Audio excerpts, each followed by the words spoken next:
Donna Pucciani, a Wheaton resident, was born in Washington, D.C., grew up in New Jersey, and after surviving her PhD in humanities at New York University, moved to the Midwest where she taught English, music, and humanities for several decades before writing to write poetry full-time. Her poetry has appeared in journals worldwide and has been translated into Chinese, Japanese, and Italian. She has won awards from the Illinois Arts Council, the National Federation of State Poetry Societies, and other organizations.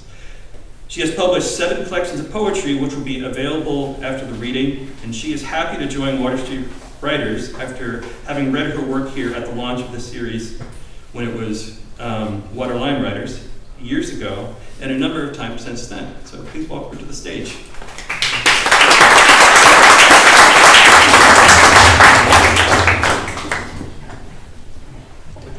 Good evening, everyone. That's okay.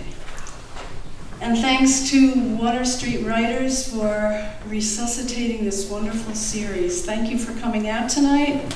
And what I'd like to do is to read a few poems that have appeared through the years in JAMA, the Journal of the American Medical Association, in gratitude for the doctors and nurses and all the medical personnel and the pharmacists, etc., who have gotten us through the last 3 years. The first one I'd like to read is called Fireflies, and it's dedicated to the children of Uvalde, Texas.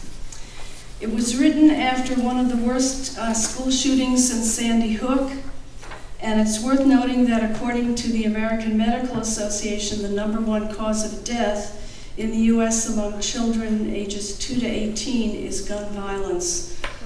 So this is called Fireflies for the children of Uvalde, Texas.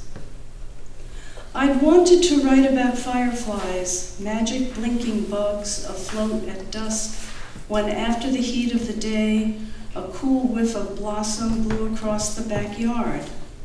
At 9, I leapt into the dark with jar in hand, collecting the bright flashes for a makeshift lantern on the night table.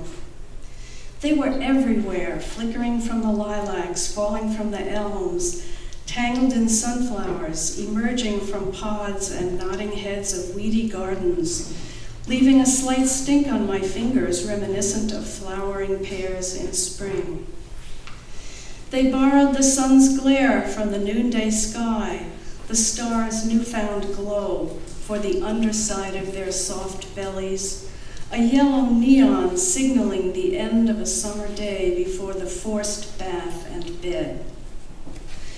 And though they died at my bedside, despite the punched holes in the metal cap singing their silent lullabies into the hot night, the window fan courting the changes, more of them would appear the next night, as dependable as the daily newspapers and milk bottles delivered to the doorstep. My childhood of glowworms, pigtails, and tattered red sneakers flying through space has vanished. Silence became gunshots, laughter, fear, golden dots, the blood of children scattered on a schoolroom floor. I'd wanted to write about fireflies. And I'd like to mention that I got quite a bit of correspondence from medical personnel who had read that poem in JAMA. The next piece I'd like to read is about my American niece who married a Spanish guy whom we adore and who lives, unfortunately, in Madrid with him and their 2-year-old son, Alessandro. And she was panicking last year when she turned 39. So this is called My Niece is 39 Today. We talk across an ocean, Chicago to Madrid, aware of the 7-hour time gap. She has left baby Alessandro at daycare, colored her hair 6 shades of honey before returning to her gig economy job, bent over the computer in her cramped apartment. She clearly regrets her impending dive into middle age. In her 20s, life was a permanent vacation, punctuated by necessary labors in order to pay the rent. My specialty, to lie awake worrying, counting sheep like lost stars, trying to see the world her way. She reimagines backpacking through jungles of youthful angst, the bar scene in New York, the friends on every continent contacted in the night when moments of loneliness curled her long hair on the pillow.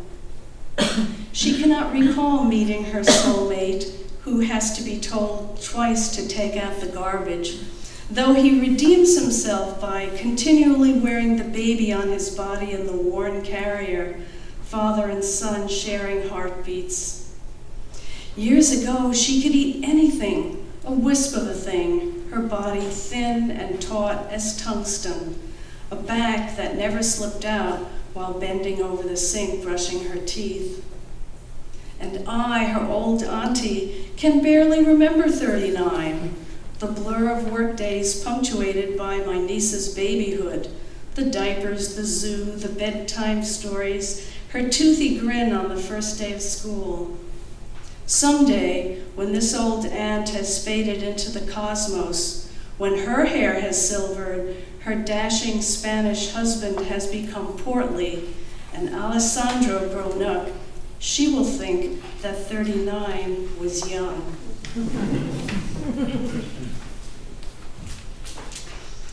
Besides having family in Spain, I also have cousins in Italy. And pre-COVID, we visited them and stayed in a renovated country farmhouse of their friends, where I experienced my first major earthquake. And I had gotten up before dark. There were the three of us couples in this old farmhouse. I had gotten up before dawn, that is, to get my head together and write before anybody else was up. And I walked into the shower, and the shower stall, which was all glass, began clinking and clattering, and obviously everything was moving. And not wanting to become a victim of shattered glass, I grabbed a towel and I ran out.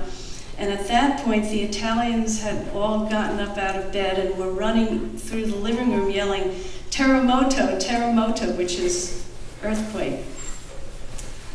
Umbria shook today. Umbria shook today, but now is at rest. The ceiling is still above us, the ground below.